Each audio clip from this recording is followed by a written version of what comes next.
ერთობლივად აკრძალვა არ შეიძლება ჩემი აზრით, იმიტომ რომ ვინც აქტიური მწვეველი არის, ძალიან რთული არის იმისთვის, ხა ვერ ადგება უცებ და ვერ დაანებებს თავს. რთული არის. სიგარეტის მოწევის აკრძალვა აიც გამორიცხული არის. მე მგონია რომ მაინც მოწევს წეველი. იმედი მაქვს შეიქმნება სპეციალური ისენი, სადაც კონკრეტულად წეველი ხალხი იქნება და შეგვეძლება მოწევა, თორე ეხა რესტორანიდან რო გამოდიხარ მოსაწევად და შედიხარ ცოტა ცუდი თემა. ჩემი აზრით კარგია, იმიტომ რომ არამწეველები ამით ძალიან დიდ ზიანს იღებენ.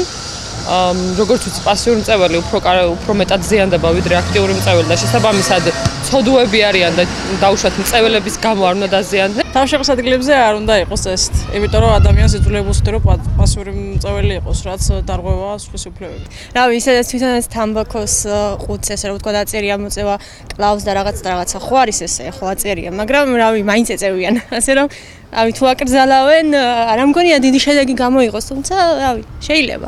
და საზოგადოებისთვის ძალიან კარგია, იმიტომ რომ პირადად მე სიგარეტის უსს ვერ ვიტან და ძალიან დიდი დისკომფორტი მექნება, როდესაც ვხედავ ვინმე ჩამივლის და სიგარეტის სუნი მაწუხებს და მე პირადად ვფიქრობ, რომ უკეთესი იქნება თუ ქალაქში იქნება სპეციალური ჯიხრები, სადაც შეიძლება რომ ადამიანი შევიდეს და მოწევს. როგორც გვერდით ყოფებისთვის მავნებელია სიგარეტის მოწევა, ისე ვინც ეწევა იმათვისაც მავნებელია. ასე რომ ჯანმრთელობის მხრივ ძალიან კარგი იქნება, ასევე გარემოსთვისაც კარგი იქნება, ნაკლებად დაბინძურნება, ნაკლებად იქნება ალბათ სიკვდილიანობა. და ჩვენი პრინციპში არც უნდა მოძრაობს ადამიანი, არ უნდა ეწევოდეს. მავნებელია გულისთვის.